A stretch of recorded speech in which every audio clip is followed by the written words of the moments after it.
Edição 150. Março de 2019.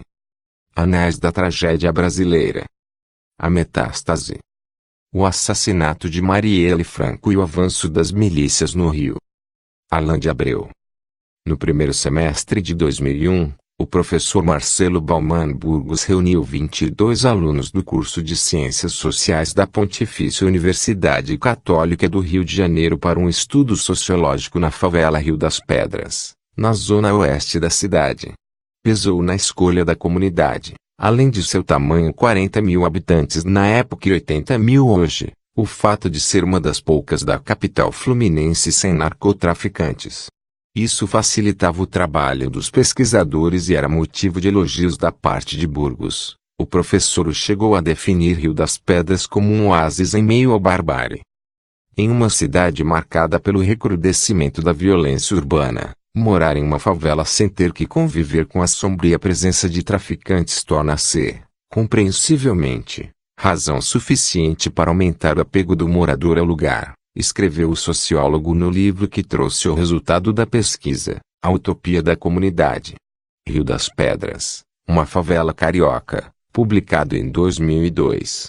Quando fizeram o trabalho, nem Burgos nem seus alunos perceberam que aquela sensação de segurança derivava do poder exercido no local por uma nova forma de organização criminosa que surgia no Rio, os grupos paramilitares. A favela data de 1969, quando o então governador do estado da Guanabara, Francisco Negrão de Lima, decidiu desapropriar uma área às margens do Rio das Pedras para abrigar 10 famílias de imigrantes do Nordeste ameaçadas de expulsão pelo dono da propriedade. A partir de então, como costuma acontecer em vários lugares no trágico processo de urbanização do país, a comunidade cresceu descontroladamente. Nos anos 80 a prefeitura delegou à associação de moradores a tarefa de organizar a ocupação do espaço. Com isso, acabou fazendo dessa entidade privada uma extensão do poder público, criando, segundo Burgos, uma autoridade paralela, personalista, que não foi constituída para gerir bens públicos para os cidadãos em geral. A associação passou a controlar Rio das Pedras com mão de ferro. A fim de evitar a entrada do tráfico na comunidade e manter a ordem, patrocinou nas décadas de 80 e 90 um grupo de justiceiros, no qual havia policiais, encarregado de expulsar ou, em certos casos, matar traficantes e usuários de drogas. Na virada para o século XXI, esse grupo ganhou proeminência na favela, o que não deixou de ser notado pelo sociólogo na pesquisa. Como estamos em território da cidade informal, o grau de arbítrio desse tipo de segurança pública é fracamente regulado pelo ordenamento jurídico, estando amplamente permeável a uma moralidade local, para a qual é legítima a máxima que, só quem faz besteira some. Burgos também percebeu atividades econômicas em expansão em Rio das Pedras, como o transporte por vans e a TV a cabo, na época com 5 mil assinantes, sem associá-las, porém, ao emergente negócio dos paramilitares, que já controlavam esses serviços. O mesmo modelo de organização criminosa, lucrativa, expandiu-se rapidamente para bairros próximos de Rio das Pedras, tomando áreas do tráfico de drogas. Formados por policiais e bombeiros, da ativa ou aposentados, esses grupos eram chamados inicialmente de Polícia Mineira. A expressão tem origem na maneira truculenta com que policiais de Minas Gerais capturavam criminosos durante incursões pelo Rio nos anos 60 e 70. Durante um tempo, os paramilitares foram apontados como responsáveis pela autoproteção das comunidades e não faltaram políticos que os tratassem com benevolência. As autodefesas comunitárias são um problema menor, muito menor, do que o tráfico, disse em 2006 o então prefeito do Rio, César Maia, que comparou os paramilitares cariocas às Autodefesas Unidas da Colômbia, grupo paramilitar que, entre 1997 e 2006, combateu a guerrilha das Farc e lucrou com o comércio de drogas. Os grupos do Rio, porém, ao fincar raízes, passaram a extorquir comerciantes e moradores, e rapidamente migraram para outras frentes econômicas, como a grilagem de terras, a ocupação irregular, mediante fraude e falsificação de documentos. No Rio há muitos títulos de propriedade falsos, decorrentes de um sistema cartorial corrupto. Os paramilitares usam esse argumento para tirar os donos originais à força, me disse a antropóloga Alba Zaloa, que há 4 décadas pesquisa o crime organizado no Rio de Janeiro. Vera Araújo trabalha há 30 anos como jornalista e se especializou na cobertura de temas relacionados à segurança pública no Rio. Em março de 2005, numa reportagem que publicou no jornal O Globo, mostrou que 11 grupos de paramilitares controlavam 42 favelas na capital, principalmente na Zona Oeste. Pela primeira vez, o termo milícia foi utilizado para identificar esses agrupamentos de policiais e ex-policiais. A escolha se deu por um motivo prosaico, me disse a repórter.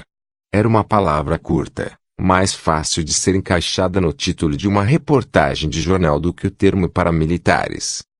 Naquela época, os milicianos de Rio das Pedras eram comandados por Félix dos Santos Tostes, inspetor da Polícia Civil, que seria morto em fevereiro de 2007 em uma disputa pelo controle da Associação de Moradores do Bairro.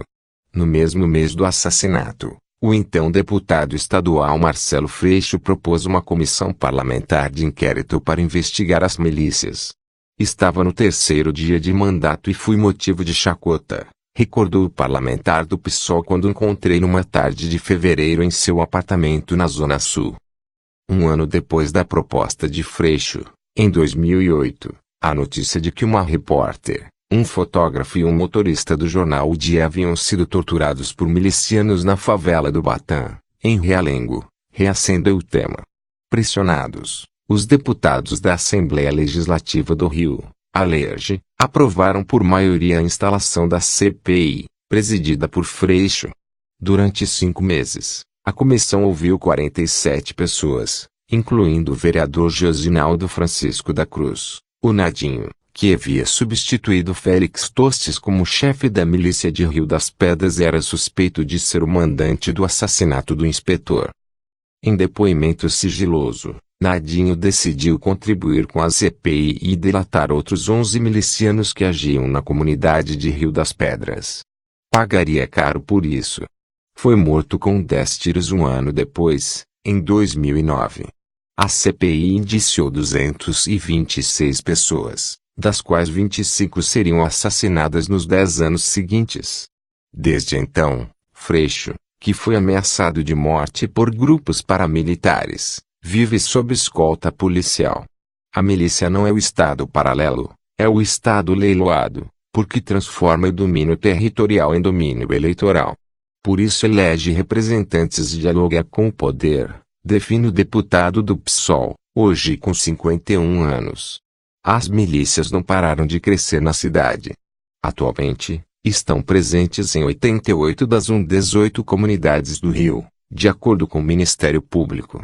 Em vários lugares, transformaram-se em narcomilícias e passaram a disputar o controle do tráfico de drogas com o crime organizado que supostamente combatiam.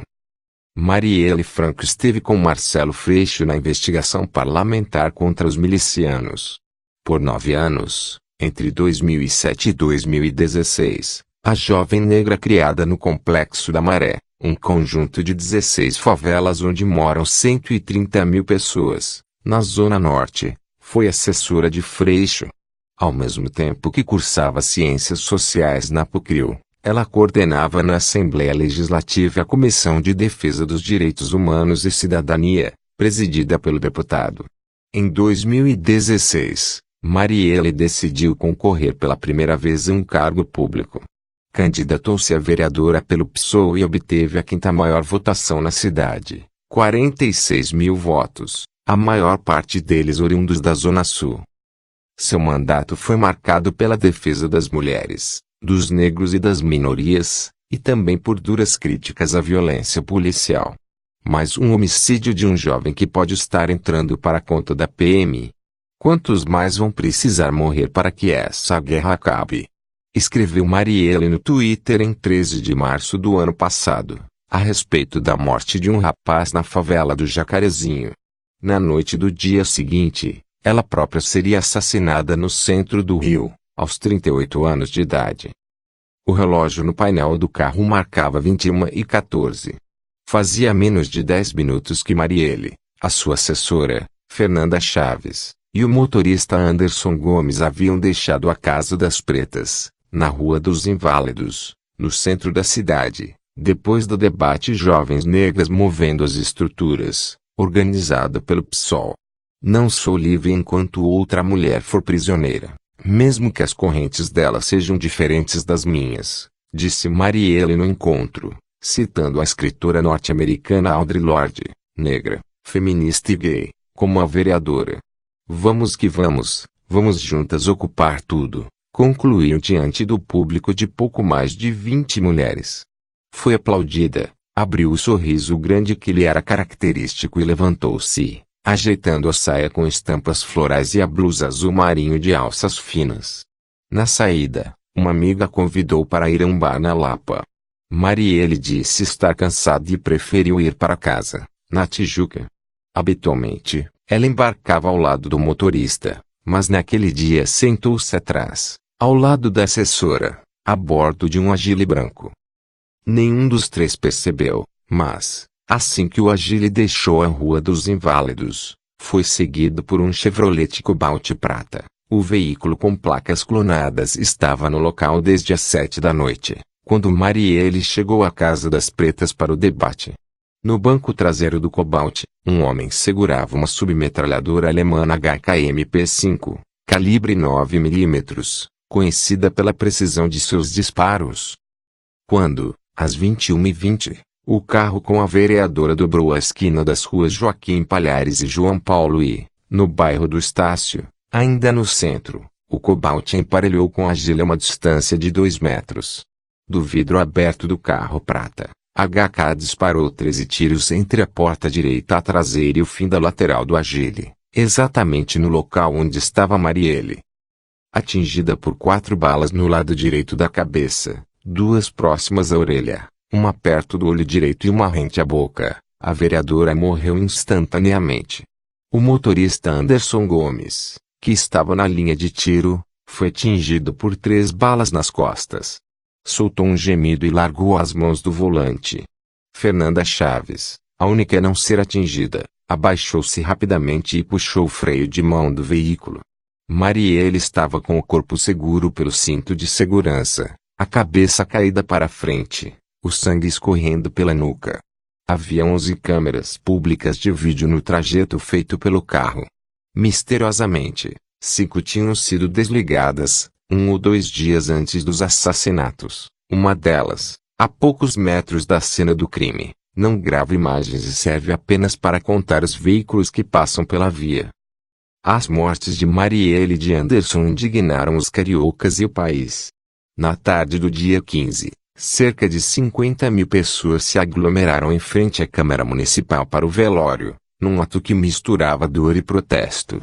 Houve manifestações populares em 17 estados naquela noite. O crime foi destaque na imprensa internacional, ganhando as páginas dos jornais The New York Times, The Washington Post, The Guardian e Clarín, entre outros.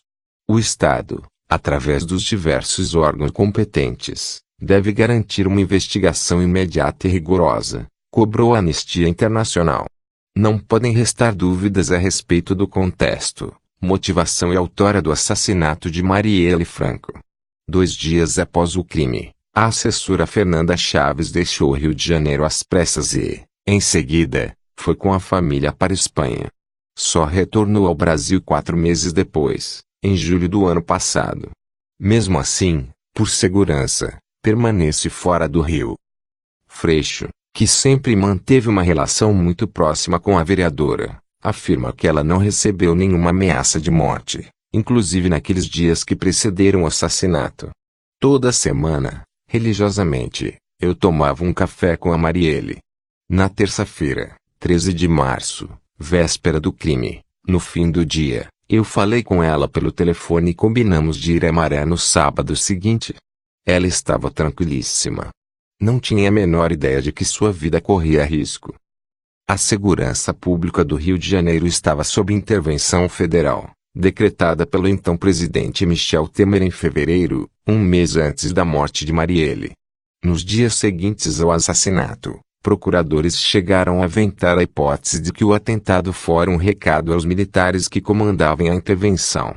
Logo, no entanto, essa hipótese perdeu força. Quando o exército saiu do Rio, em dezembro último, foi descartada.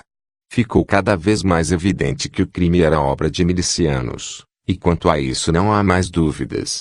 A guerra de versões que se trava em torno do caso há 12 meses envolve disputas entre milícias e seus respectivos padrinhos na política carioca.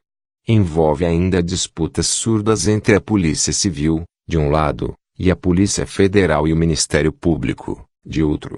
Envolve, por fim, divergências entre jornalistas, sobretudo no jornal O Globo. Depois de viver uma década no Rio de Janeiro, o delegado Geniton Lages, 44 anos, praticamente perdeu o sotaque caipira. Paulista de Jaú, ele se formou em Direito no interior de São Paulo. Seu sonho era ser promotor de justiça. Durante 5 anos prestou concursos públicos para a carreira, sem sucesso. Decidiu então tentar uma vaga de delegado na Polícia Civil. Passou em concursos da corporação em Pernambuco, Minas Gerais e Rio de Janeiro. Escolheu o último estado. Em 2008, assumiu o Distrito Policial de Japeri, na Baixada Fluminense, e de lá foi para a vizinha Belford Roxo. Em 2010, chegou à Delegacia de Homicídios, DH, da Baixada, onde atuou por 8 anos. Em 17 de março do ano passado, 3 dias após a morte de Marielle, Lages assumiu a chefia da DH na capital, com a missão de elucidar o crime.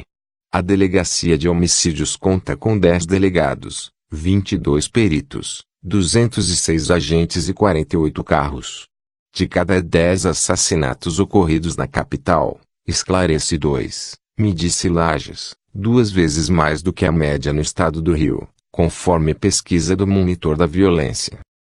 Sem dúvida o caso Marielle é o maior desafio da minha carreira, afirmou Lages na sede da DH, em área residencial da Barra da Tijuca, na tarde de 8 de fevereiro, sexta-feira. De olhos vincados e cabelos bem curtos, exibia no peito o típico distintivo dos delegados fluminenses, preso por um cordão no pescoço. A sala ampla onde ele despacha contrasta com o espaço exíguo em que trabalham outros delegados e escrivães.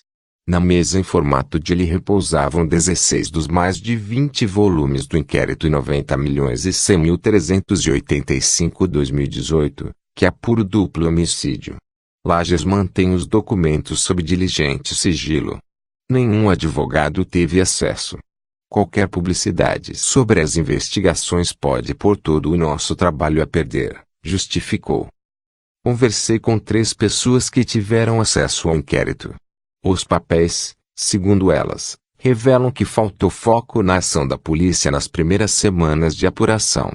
Lages solicitou à Polícia Militar toda a relação de policiais lotados no 41º Batalhão, em Acari, Zona Norte, o recordista no estado em mortes provocadas por policiais. 4 dias antes de morrer, Marielle fez a seguinte crítica no Twitter. O que está acontecendo agora em Acari é um absurdo. Acontece desde sempre. O 41 Graus Batalhão da PM é conhecido como Batalhão da Morte. Chega de esculachar a população. Chega de matarem nossos jovens. No entanto, nenhum policial daquele destacamento foi formalmente ouvido pela Delegacia de Homicídios. O delegado também convocou todos os proprietários de automóveis Cobalt de cor prata na capital a apresentarem seus veículos à polícia. São 7.375 apenas na capital, segundo o Departamento de Trânsito. Lages afirmou que foi feita a vistoria em todos eles. O veículo utilizado no crime, porém, nunca foi encontrado. Na noite de 21 de março, quarta-feira, a jornalista Vera Araújo, do Globo, decidiu ir até o cruzamento das ruas Joaquim Palhares e João Paulo I, onde tinha ocorrido o crime uma semana antes. Seu objetivo era localizar alguém que habitualmente passasse por aquele local sempre às quartas-feiras, entre 9 e 9:30 da noite. Foi assim que ela encontrou 2 testemunhas, que não tinham sido ouvidas pela polícia. Uma delas era um morador de rua, que presenciou o crime a uma distância de apenas 10 metros. Foi tudo muito rápido. O carro dela, Marielle, quase subiu na calçada. O veículo do assassino imprensou o carro branco, onde estava a vereadora. O homem que deu os tiros estava sentado no banco de trás e era negro. Eu vi o braço dele quando apontou a arma, que parecia ter silenciador, disse o homem, para protegê-lo de uma possível retaliação. A jornalista não o identificou na reportagem. Uma mulher também viu a cena, embora de uma distância maior. Tanto ela quanto o morador de rua contaram à repórter que PMs do 4º Batalhão, em São Cristóvão, chegaram minutos após o crime e pediram para que todos se afastassem do local, sem se interessar por possíveis testemunhas. Antes de publicar a reportagem, Araújo telefonou para o então chefe da Polícia Civil do Rio, Rivaldo Barbosa. Ele nem deu bola. Depois que publicamos a história, ficou irritado, dizendo que eu expus aquelas pessoas. A mulher encontrada por Araújo só foi ouvida 2 semanas depois pela polícia, que não conseguiu localizar o morador de rua. No dia seguinte ao crime, 15 de março, o então ministro da Segurança Pública, Raul Jungmann, e a Procuradora-Geral da República, Raquel Dodge, desembarcaram no Rio. A dupla se reuniu à tarde na cidade da polícia, no bairro do Jacaré, Zona Norte, com Rivaldo Barbosa, o general do Exército Walter Souza Braga Neto, na época interventor na Segurança Pública do Estado, e o Procurador-Geral de Justiça no Rio, José Eduardo Gussen. Na reunião, Dodge anunciou que iria instaurar uma apuração preliminar do caso no Ministério Público Federal, MPF. Embasaria assim um possível pedido ao Superior Tribunal de Justiça para que a investigação fosse feita pela Polícia Federal e pelo MPF, e não mais pelas autoridades fluminenses. Uma emenda de 2004 à Constituição Federal prevê a federalização na investigação de crimes quando há graves violações aos direitos humanos e se constata a incapacidade das forças de segurança estaduais para elucidar o delito. Certamente a participação da Polícia Federal é importante nesse episódio, disse Raquel Dodge em entrevista coletiva, após a reunião. Naquele mesmo dia, ela nomeou 5 procuradores do MPF do Rio para acompanhar todos os atos referentes às investigações das mortes de Marielle Anderson, com o objetivo de instruir o pedido de federalização das investigações ao STJ.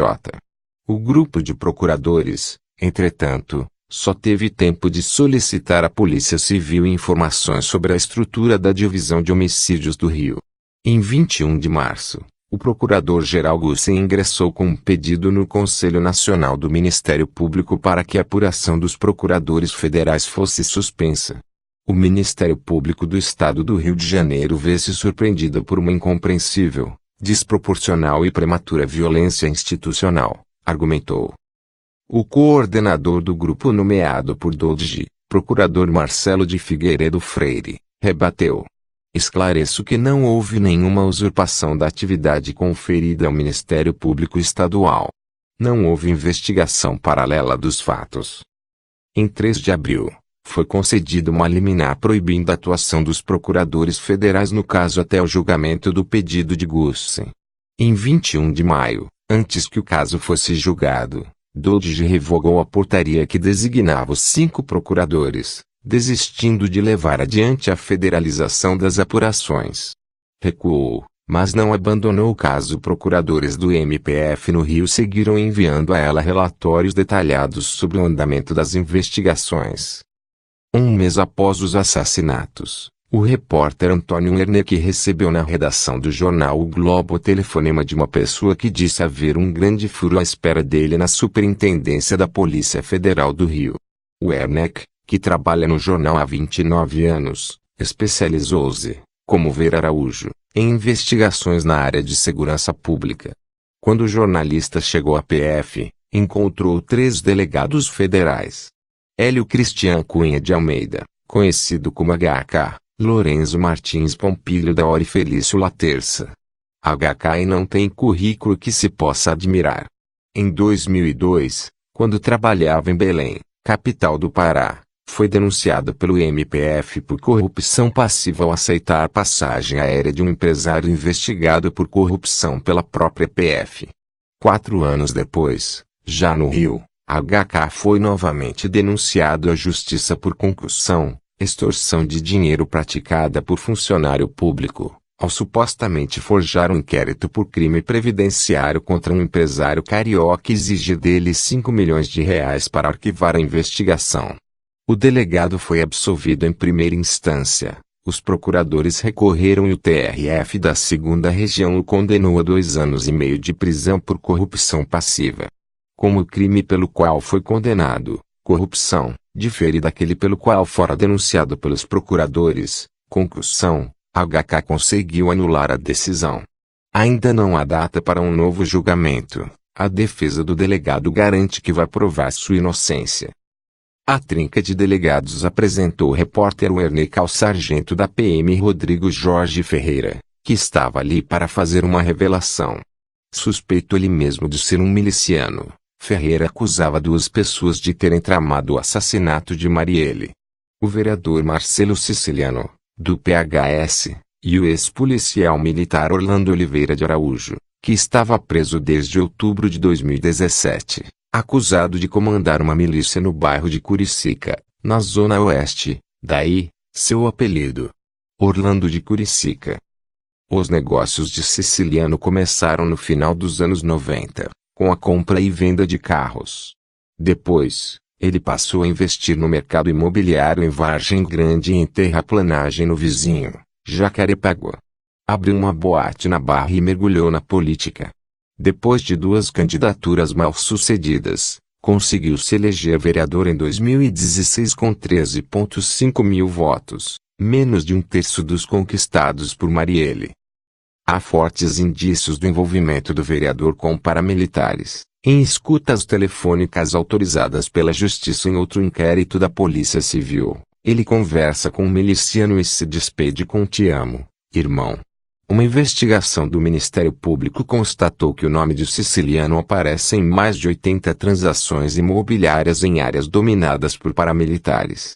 Uma dessas áreas é Vargem Grande, onde assessores de Marielle participaram, em janeiro de 2018, de uma reunião na Associação de Moradores de Novo Palmares, comunidade encravada no bairro, para discutir programas de regularização fundiária. O objetivo seria combater a grilagem de terras praticada pela milícia no local. Diante dos delegados e de Werneck, o sargento Ferreira relatou que Orlando de Curicica era uma espécie de capataz de Siciliano e ajudava o vereador na grilagem de terras na Zona Oeste. Por causa das ações comunitárias de Marielle na região, Siciliano teria ficado irritado com a vereadora. Ela peitava o miliciano e o vereador. Os dois, Orlando e Marielle, chegaram a travar uma briga por meio de associações de moradores da Cidade de Deus e da Vila Sapê, afirmou Ferreira. A favela Vila Sapê fica entre os bairros Curicica e Cidade de Deus. Ferreira disse ainda ter ouvido os dois tramarem a morte de Marielle em um restaurante da Zona Oeste, em junho de 2017. Eu estava numa mesa, a uma distância de pouco mais de 1 metro dos dois. Eles estavam sentados numa mesa ao lado. O vereador falou alto. Tem que ver a situação da Marielle. A mulher está me atrapalhando. Depois, bateu forte com a mão na mesa e gritou: Marielle, piranha do Freixo. 1 mês antes do atentado, contou o sargento Orlando de Curicica, mesmo preso na penitenciária de Bangu 9, acusado de 12 homicídios, transmitiu a ordem para que o plano de matar a vereadora fosse colocado em prática por seus subordinados. Werneck gravou toda a conversa com o PM Ferreira, mas disse que só publicaria o relato se a testemunha formalizasse o depoimento aos 3 delegados, o que foi feito. A chefia de redação do jornal, no entanto, preferiu aguardar o depoimento do policial aos delegados da Delegacia de Homicídios, o que ocorreria dias depois. Foram 6 oitivas em 3 semanas, realizadas no Círculo Militar da Praia Vermelha, na Urca, para evitar a imprensa, que se aglomerava diariamente em frente à sede da delegacia, na Barra da Tijuca, atrás de novidades no caso. Na quarta-feira, 9 de maio, a reportagem de Werneck foi manchete do Globo. Delator envolve vereador no assassinato de Marielle. A partir daquele dia, Siciliano e Orlando da Curicica passaram a ser tratados como os principais suspeitos pelos assassinatos. O vereador deu 2 longos depoimentos ao delegado Geniton Lages, sempre rebatendo o relato da testemunha. Siciliano não demorou a enxergar naquele enredo as digitais da família Brazão. Os irmãos Domingos e Chiquinho Brazão são velhos conhecidos da política carioca. Domingos, 54 anos, é o segundo mais novo dos 6 filhos de um casal de portugueses radicados em Jacarepaguá. Ele foi o primeiro da família Brazão a se aventurar nas urnas, em 1996, quando conseguiu uma cadeira de vereador. 2 anos mais tarde, elegeu-se deputado estadual pelo PMDB, função que exerceu por 17 anos. Nesse período, Domingos acumulou um patrimônio declarado de 14,5 milhões de reais, em valores corrigidos. Dono de uma rede de postos de combustíveis em sociedade com os irmãos, o deputado foi investigado na Polícia Federal por um suposto envolvimento em um esquema de adulteração de combustíveis e sonegação fiscal, mas, por falta de provas, não chegou a ser denunciado à Justiça. Em 2015, um ano após ser reeleito pela 4ª vez consecutiva, tornou-se conselheiro do Tribunal de Contas do Estado, onde ficou até março de 2017, quando ele e mais 4 conselheiros foram presos pela Lava Jato Fluminense na Operação Quinto do Ouro, acusados de corrupção. Todos acabaram soltos 9 dias depois, mas permanecem afastados do TSI. O irmão mais velho, João Francisco Inácio Brazão, o Chiquinho, 57 anos, também foi eleito vereador em sua primeira disputa eleitoral, em 2012, embalado pela carreira política de Domingos. No pleito seguinte, foi reeleito. Os currais eleitorais dos irmãos Brazão e de Siciliano espalham-se pela mesma região do Rio, os bairros da Zona Oeste situados entre o Parque Nacional da Tijuca e o Parque Estadual da Pedra Branca. Tanque, Taquara, Pechincha, Curicica, Freguesia, Anil, Gardenia Azul, Itanhangá, Rio das Pedras, Vargem Grande, Vargem Pequena, Praça Seca e Recreio dos Bandeirantes. Juntos, esses locais, todos com maior ou menor presença de milicianos, somam 527 mil eleitores, segundo o Tribunal Superior Eleitoral. Domingos Brazão costumava fazer campanha em Rio das Pedras, como afirmou o vereador Nadinho na CPI das milícias, em 2008. Em meados de abril do ano passado, antes da publicação da reportagem de Antônio Werneck, Chiquinho e Domingos convidaram Marcelo Siciliano para um almoço no Terraço Restaurante, no centro do Rio. Conforme o relato de Siciliano sobre a conversa, Domingos lhe disse que Chiquinho iria se candidatar a deputado federal nas eleições de outubro. Como sabia que o rival também planejava sua candidatura, foi direto ao ponto. Marcelo, vou te pedir um favor. Não me atrapalha, porque precisamos ganhar essa eleição. 2 interlocutores de Siciliano confirmaram o diálogo a Piauí. Chiquinho não quis se pronunciar sobre o episódio. A polícia, Domingos negou ter desavenças políticas com o rival da família. Acuado pelo caso Marielle, depois das acusações veiculadas em maio, Marcelo Siciliano desistiu de disputar as eleições de 2018. Chiquinho se elegeu deputado federal pelo Avante. Em todas as 15 sessões eleitorais da favela de Rio das Pedras ele foi o campeão de votos. Havia mais razões para suspeitar que os irmãos Brazão tinham alguma influência sobre o depoimento do sargento Ferreira ao jornalista Werneck. O trio de delegados, antes de encaminhar Ferreira à delegacia de homicídios, convidou o repórter para ouvir o relato nas instalações da Superintendência da Polícia Federal, e o próprio superintendente da PF no Rio, Ricardo Sade, ignorava a presença da testemunha ali. Além disso, HK, um dos 3 delegados envolvidos na história, era um bom amigo de Domingos Brazão e, na época da delação, investigava Siciliano por irregularidades fiscais na boate do vereador na Barra. Foi um depoimento feito para vazar para a imprensa. Teve outro objetivo que não a investigação, me disse Marcelo Freixo.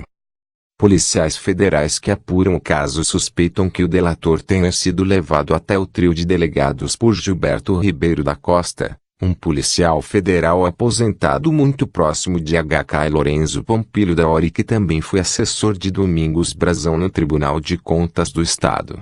Costa nega ter participação no episódio. Isso é um devaneio, uma história fantasiosa.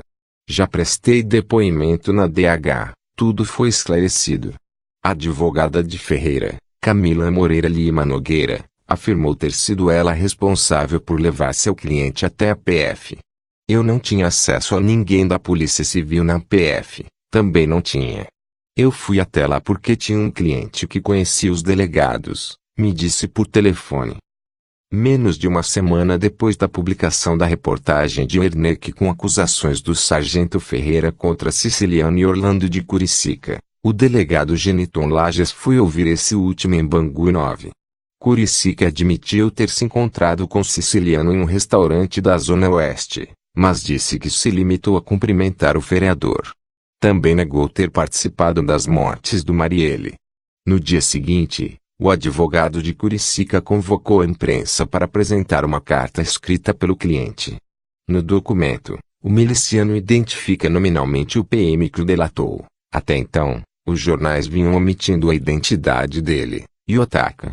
Não tem qualquer envolvimento nesse crime bárbaro, escreveu.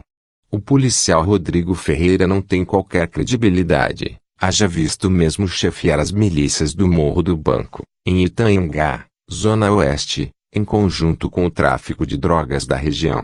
A notícia sobre a carta, divulgada inicialmente pelo jornal O Dia, teve pouco destaque na edição impressa do Globo.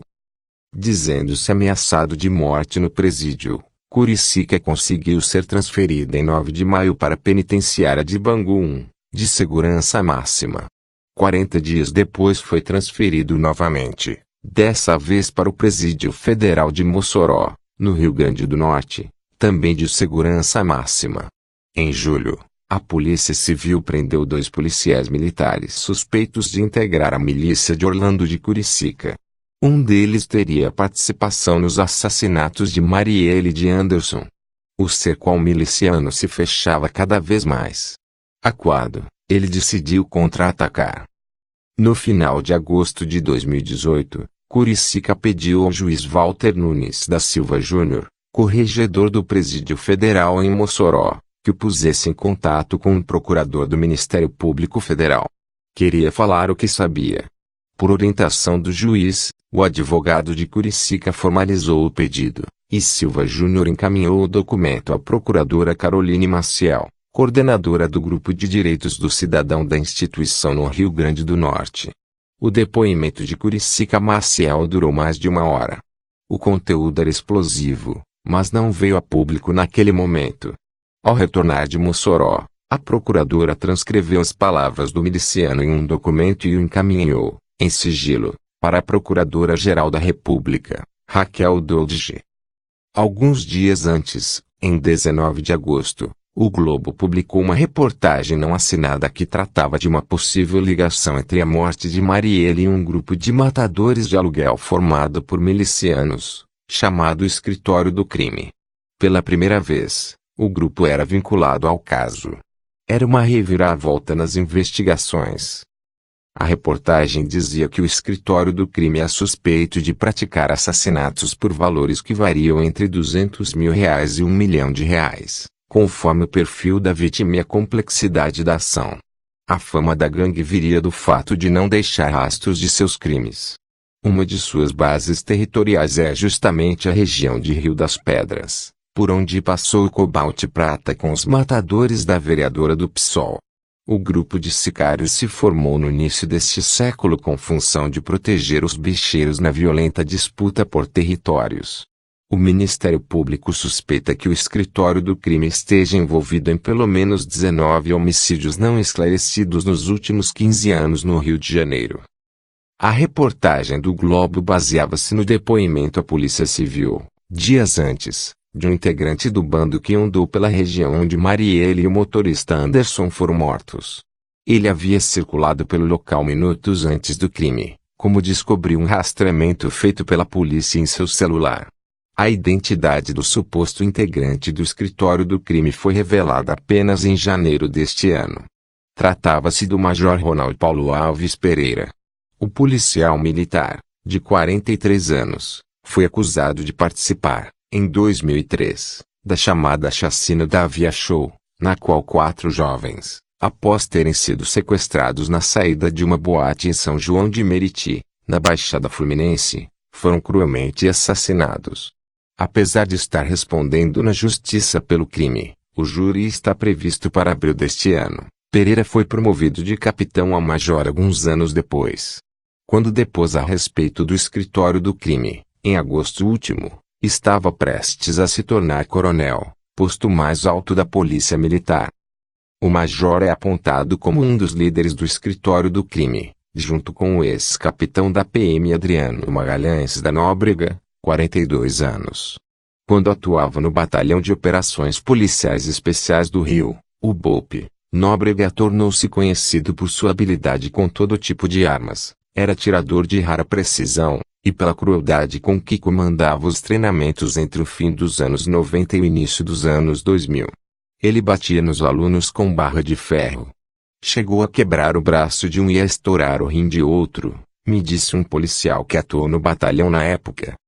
Tanto Adriano Nóbrega quanto Ronald Pereira foram homenageados na Assembleia Legislativa do Rio com menções honrosas propostas pelo então deputado estadual Flávio Bolsonaro.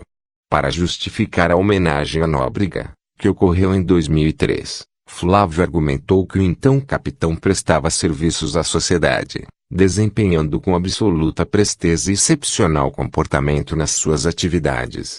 Nóbrega havia sido apresentado a Flávio por um antigo colega do BOPE, Fabrício Queiroz, o ex-assessor do filho de Jair Bolsonaro que está no centro do escândalo envolvendo repasses suspeitos de dinheiro para Flávio na Alerj.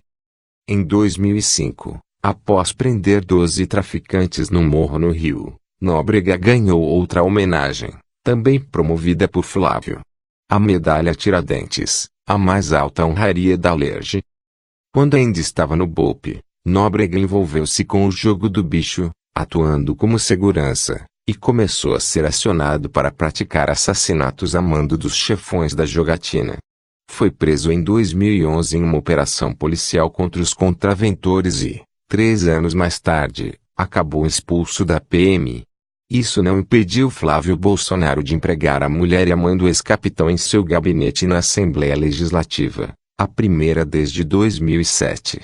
A segunda, a partir de 2016.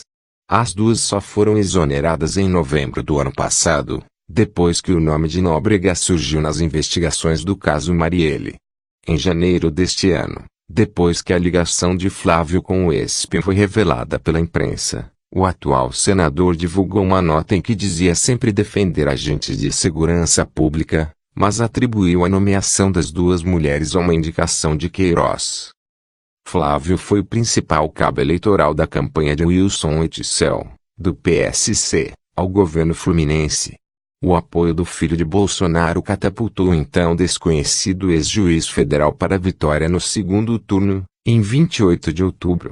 Durante a campanha, Witzel apareceu no alto de um caminhão no centro de Petrópolis, na Serra Fluminense, ao lado de 2 candidatos a deputado pelo PSL, Partido dos Bolsonaro.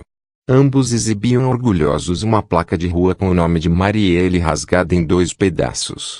Segurando a placa mutilada, o então candidato a deputado estadual Rodrigo Amorim bradou: "Esses vagabundos, eles foram na Cinelândia, centro do Rio, e, à revelia de todo mundo, eles pegaram uma placa da Praça Marechal Floriano e botaram uma placa escrito Rua Marielle Franco." E continuou: "Eu e Daniel Silveira, candidato a deputado federal, essa semana fomos lá e quebramos a placa. A gente vai varrer esses vagabundos. Acabou o PSOL, acabou o PicDub, acabou essa porra aqui. Agora é Bolsonaro, porra." Tanto ele quanto Silveira foram eleitos. Enquanto a plateia vibrava ao fundo da imagem, Witzel, que filmava tudo com o celular, virou o aparelho na própria direção e disse: "É isso aí, pessoal, olha a resposta." Dias depois, ele pediria desculpas à família de Marielle. O escritório do crime reapareceria na imprensa em 1º de novembro, quando os jornalistas Vera Araújo e Chico Otávio publicaram no site do jornal O Globo uma entrevista com Orlando da Curicica feita por escrito. O carioca Otávio construiu sua reputação com reportagens investigativas sobre políticos do Rio.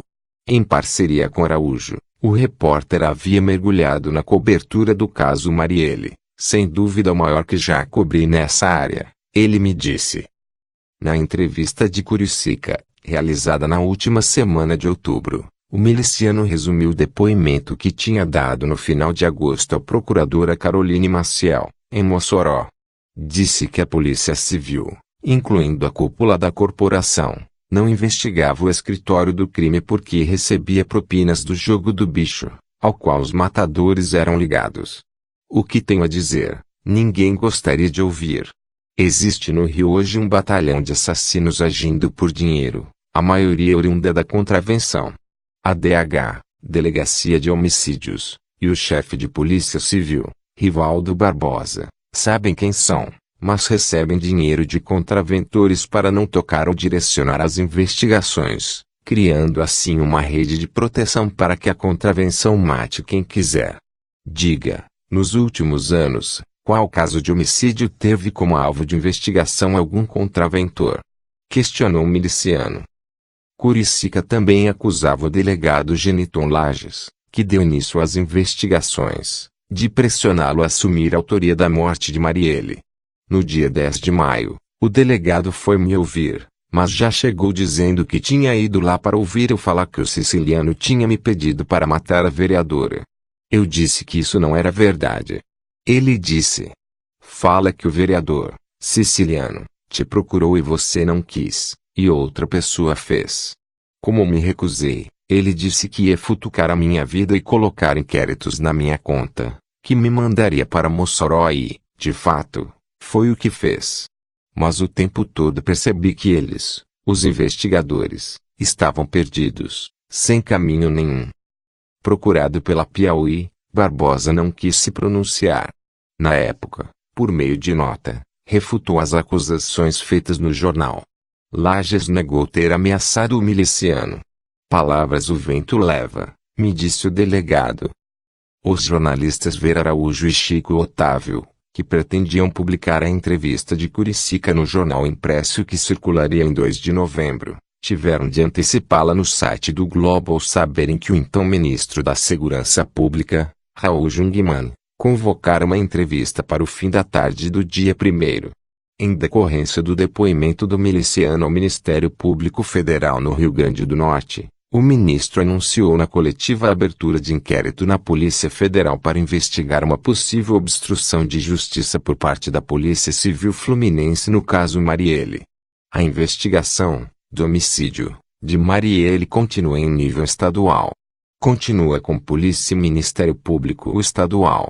O que se está fazendo é criar um outro eixo, que vai investigar aqueles que, sejam agentes públicos, sejam aqueles ligados ao crime organizado ou a interesses políticos, estão procurando fazer de tudo para impedir que se elucide esse crime.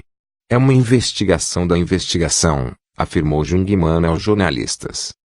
Dias antes, o ministro se reunira em Brasília com Raquel Dodge e com a coordenadora do MPF na área criminal, Raquel Branquinho, para discutir quais medidas seriam adotadas depois do depoimento de Orlando de Curicica. O trio teve a ideia de aproveitar as acusações do miliciano para pedir à PF que entrasse no caso por meio de um inquérito que apurasse as ações da Polícia Civil no caso Marielle. Uma equipe da Polícia Federal em Brasília, formada por um delegado e por 6 agentes, mudou-se para o Rio e passou a trabalhar com a máxima discrição, em um endereço sigiloso, longe da superintendência da PF. No início da noite de 14 de novembro, quarta-feira, o delegado Geniton Lages assistia ao telejornal local da Globo no Rio quando tomou um susto.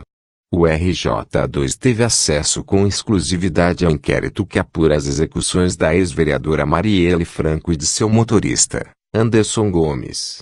8 meses depois, a polícia acumula milhares de páginas, mas ainda tem poucas conclusões, disse o apresentador do telejornal.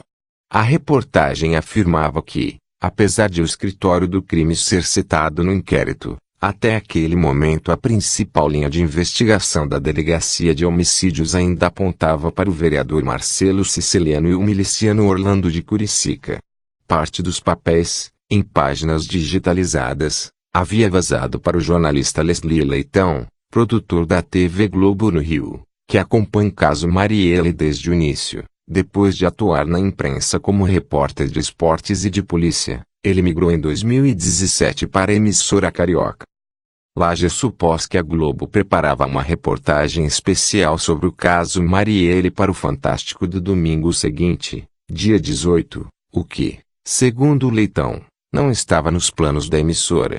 O delegado deixou o feriado de 15 de novembro passar e, na manhã do dia seguinte, bateu à porta do juiz Gustavo Gomes Calil, da 4ª Vara Criminal do Rio, onde tramita o inquérito do caso. Pediu ao juiz que concedesse liminar impedindo a emissora de citar detalhes da investigação. No início da tarde, Calil acatou o pedido. A Globo foi proibida de falar do inquérito em reportagens, sob pena de pagar uma multa de R$ 1 milhão a cada citação do documento. O vazamento do conteúdo dos autos é deveras prejudicial, pois expõe dados pessoais das testemunhas, assim como prejudica o bom andamento das investigações, obstaculizando e retardando a elucidação dos crimes hediondos em análise, justificou o magistrado. A emissora foi notificada da decisão ainda naquele dia. Coube aos apresentadores Alexandre Garcia e Juliana Morrone ler um editorial no Jornal Nacional daquela noite. A TV Globo quer assegurar o direito constitucional do público de se informar sobre o que podem ser as falhas do inquérito que em 8 meses não conseguiu avançar na elucidação dos bárbaros assassinatos da vereadora Marielle Franco e do motorista Anderson. E deseja fazer isso seguindo seus princípios editoriais, o que significa informar sem prejudicar testemunhas ou investigações. A Globo recorreu, mas o Tribunal de Justiça manteve a decisão de Calil. A emissora acatou a medida e não voltou a exibir reportagens sobre o inquérito. O delegado Lajes critica o comportamento da mídia no caso Marielle. O jornalista deve ter um freio ético. A imprensa atrapalha demais. O tempo do inquérito não é o meu, nem o do Freixo, nem o da Globo. É o tempo dele. O Ministério Público Estadual do Rio passou por uma dança de cadeiras importante no decorrer das investigações. Desde o início, o caso Marielle esteve sob os cuidados de Homero das Neves Freitas Filho, titular da 23ª Promotoria de Investigação Penal, responsável por acompanhar os inquéritos da Delegacia de Homicídios na capital. Em junho de 2018, em entrevista ao jornal O Globo, o promotor esbanjava otimismo. Dentro dos recursos disponíveis, considero que os avanços na investigação são grandes, com reais possibilidades de identificação e prisão dos executores e mandantes. Mas as semanas passavam, e o inquérito se arrastava, sem rumo. Pressionado, em 21 de agosto o Procurador-Geral de Justiça, Eduardo Gussen, decidiu promover Freitas Filho à Procuradoria. Ele passaria a atuar em ações que tramitavam em segunda instância, no TJ do Rio, e deixaria o caso Marielle. A mudança coincidiu com o depoimento em que Curicica acusava a Delegacia de Homicídios de negligência na investigação. Freitas Filho se aposentou em 1º de fevereiro deste ano. Procurado pela Piauí, não quis se manifestar. Para o lugar dele, o procurador-geral nomeou a promotora Letícia Emília Alqueires Petris, 38 anos, que há uma década atua no Ministério Público. Petris decidiu então pedir auxílio ao GAECO, Grupo de Atuação Especial no Combate ao Crime Organizado, um setor especializado do Ministério Público. Foi prontamente atendida. A direção do GAECO incumbiu a promotora Simone Sibilio do Nascimento de auxiliar Petris nas investigações do caso Marielle. Antes de ingressar no Ministério Público, em 2003, Nascimento, 46 anos, foi policial militar, chegou ao posto de capitã e delegada na Polícia Civil. Herdou dos tempos de PM o rigor e a disciplina profissional. Formou-se em Direito pela PUC-Rio em 1999 com o estudo Controle Externo do MP na atividade policial. O título do trabalho já prenunciava os embates que ela teria com a DH no caso Marielle. Diferentemente do promotor Homero Freitas Filho, Petris e Nascimento sempre suspeitaram da veracidade das declarações da testemunha que acusou Siciliano e Curicica pelo crime. Na investigação que passaram a fazer com a ajuda dos policiais federais vindos de Brasília, as duas apostaram suas fichas no envolvimento do escritório do crime na morte de Marielle. Com a autorização judicial, o grupo já obteve 30 quebras de sigilo bancário e 80 quebras de sigilo telefônico de alvos ligados ao grupo miliciano. Em algumas conversas gravadas, o ex-capitão Nóbrega é chamado de patrãozão pela milícia de Rio das Pedras. Em um dos diálogos, um miliciano afirma ter recebido 4 caixas de uísque de um deputado. O parlamentar não é identificado pelo GAECO. Em 21 de janeiro, as promotoras recorreram à DRACO, Delegacia de Repressão às Ações Criminosas Organizadas, da Polícia Civil, e não à Delegacia de Homicídios, para cumprir os mandados de prisão, na manhã do dia seguinte, de 13 membros do escritório do crime. Entre eles estavam o ex-capitão Adriano Nóbrega e o major Ronaldo Pereira. A operação foi batizada de Os Intocáveis. Era uma maneira de realçar a impunidade que havia anos pairava sobre o grupo. A fim de evitar vazamentos, os celulares de todos os policiais envolvidos na operação foram confiscados até o dia seguinte. O cuidado não foi suficiente. 8 dos 13 alvos conseguiram escapar do cerco policial, e 6 continuavam foragidos até o fim do mês do passado. Entre eles, Nóbrega. A promotora Petris fez questão de ir à casa do Major Pereira, em Curicica, para acompanhar sua prisão. Ao vê-lo algemado, ela foi direto ao assunto. O que você tem a dizer sobre o assassinato de Marielle? O PM abaixou a cabeça e ficou em silêncio. Nem Petris nem Nascimento quiseram falar com a Piauí. A defesa do Major nega tanto o envolvimento dele com o escritório do crime quanto a participação na morte de Marielle. Às 6h15 do dia 21 de fevereiro, exatamente um mês após a execução da Operação Os Intocáveis, Domingos Brazão levou um susto a se deparar com 15 agentes da PF dentro de sua casa.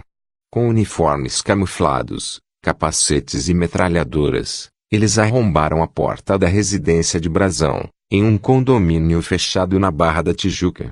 Os policiais cumpriam um dos 8 mandados de busca e apreensão para apurar possíveis ações que estariam sendo praticadas com o intuito de obstacularizar as investigações dos homicídios de Marielle Anderson, conforme nota divulgada pela PF. Os outros alvos eram o delegado HK, o agente aposentado Gilberto Costa, o sargento Rodrigo Ferreira e sua advogada, Camila Nogueira. As promotoras e a Polícia Federal já estão certas da participação do grupo de assassinos no crime contra a vereadora. Quem mandou matar e por qual motivo são questões ainda sem respostas. O crime se espalhou pelo poder constituído do Rio. Tem bancada. É uma metástase sem controle. O Estado não sai mais dessa situação por suas próprias mãos, me disse uma autoridade que participa das investigações do caso Marielle.